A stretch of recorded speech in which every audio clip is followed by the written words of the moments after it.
प्राचीन समय की बात है।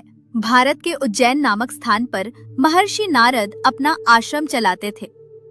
उनके आश्रम में दूर दूर से छात्र अध्ययन करने के लिए आते थे। महर्षि नारद रोज आश्रम में अपने शिष्यों को शिक्षा देते थे। शिष्यों, हमेशा मानव को निस्वार्थ भाव से कर्म करना चाहिए, क्योंकि कर्म ही ईश्वर की सच्ची सेवा है। शिष्यों, आज का अध्याय यहीं समाप्त करते हैं। आप सब विश्राम करें। जो आज्ञा गुरुदेव।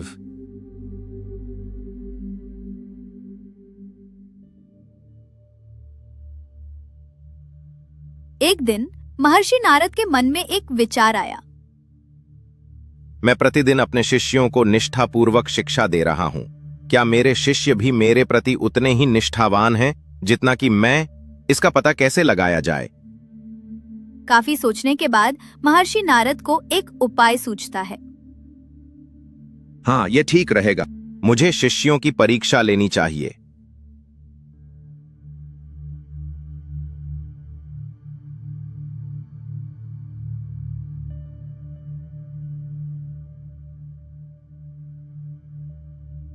अगले दिन महर्षि नारद अपने शिष्यों की परीक्षा लेने के लिए पागल होने का नाटक करते हैं।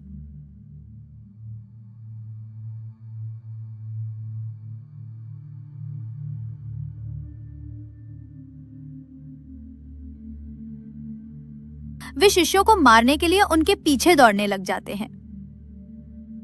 शिष्य भयभीत होकर इधर-उधर दौड़ने लग जाते हैं। कहां जा रहे हो? आज मैं तुम सबको नहीं छोड़ूंगा। ये क्रम रोज चलने लग जाता है। शिष्य अपने गुरु के ठीक होने की प्रतीक्षा करते हैं, परंतु कई दिनों बाद अपने गुरु से परेशान होकर शिष्य आपस में चर्चा करने लग जाते हैं। शिवांश, हमारे गुरु को क्या हो गया है? वे कई दिनों से क्रोध में हमारे पीछे दौड़ रहे हैं, जैसे कि वे हमें दंड देना चाहते हों। कहीं ऐसा तो नहीं है कि उनकी मानसिक स्थिति खराब हो गई है? शिवांश कहता है,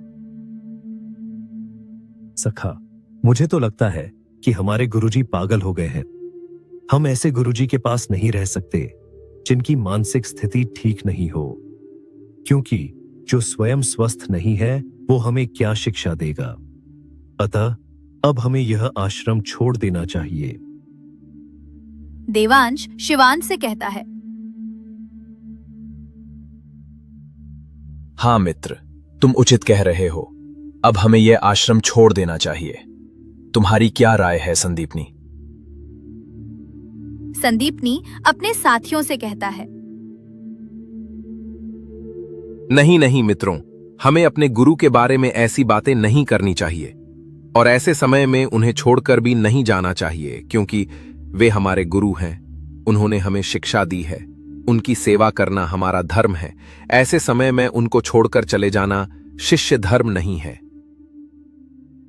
देवांश संदीपनी से कहता है, संदीपनी, तुम्हें आश्रम में रहना है तो तुम रहो। हम यहां नहीं रह सकते।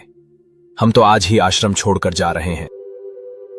आश्रम का कोई भी शिष्य संदीपनी की बात नहीं मानता है और वे एक एक कर आश्रम छोड़कर चले जाते हैं।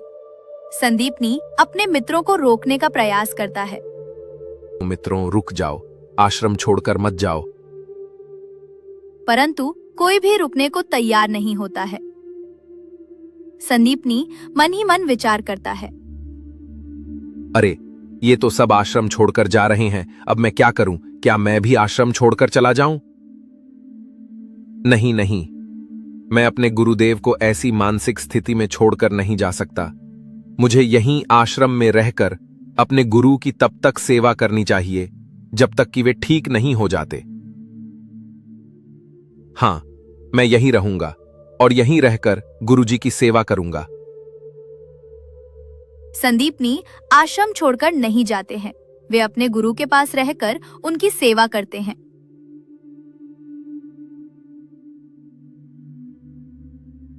कुछ दिनों बाद संदीपनी आश्रम का काम कर रहे थे। तभी महर्षि नारद वहां आते हैं और संदीपनी से कहते हैं, पुत्र क्या कर रहे हो?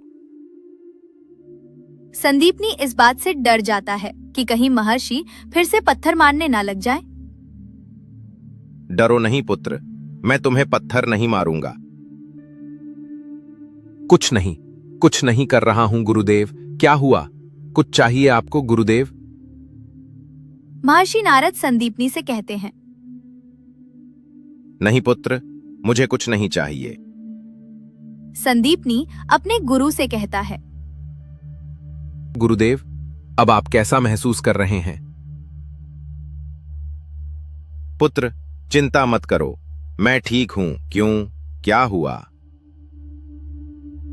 वो क्या है ना गुरुदेव, आप कई दिनों से अस्वस्थ थे, इसलिए पूछ रहा हूं कि अब आप कैसा महसूस कर रहे हैं। पुत्र, चिंता मत करो, मैं ठीक हूं। संदीपनी अपने गुरु को ठीक देखकर बहुत प्रसन्न होता है। ईश्वर का कोटि कोटि आभार जिन्होंने मेरे गुरुदेव को ठीक कर दिया। महर्षि नारद संदीपनी से कहते हैं। अच्छा पुत्र, ये बताओ कि जब मैं अस्वस्थ था उस समय तुम्हारे सभी मित्र आश्रम छोड़कर चले गए, तब तुम उनके साथ क्यों नहीं गए? गुरुदेव, मैं आपको छोड़कर कैसे जा सकता था, क्योंकि आप मेरे गुरु हैं। गुरु तो ईश्वर से भी महान होता है, क्योंकि ईश्वर को प्राप्त करने का मार्ग गुरु ही दिखाता है। इसलिए मैं आपको कैसे छोड़कर जा सकता था। और हां गुरुदेव, आपने ही तो सिखाया है कि सुख में तो सभी साथ देते हैं। सच्चा मानव वही है जो विपत्ति में भी साथ दे, इसलिए मैं आपको छोड़कर नहीं गया। साधुवाद पुत्र, साधुवाद। तुमने सच्चे अर्थों में मेरे ज्ञान को आत्मसात किया है।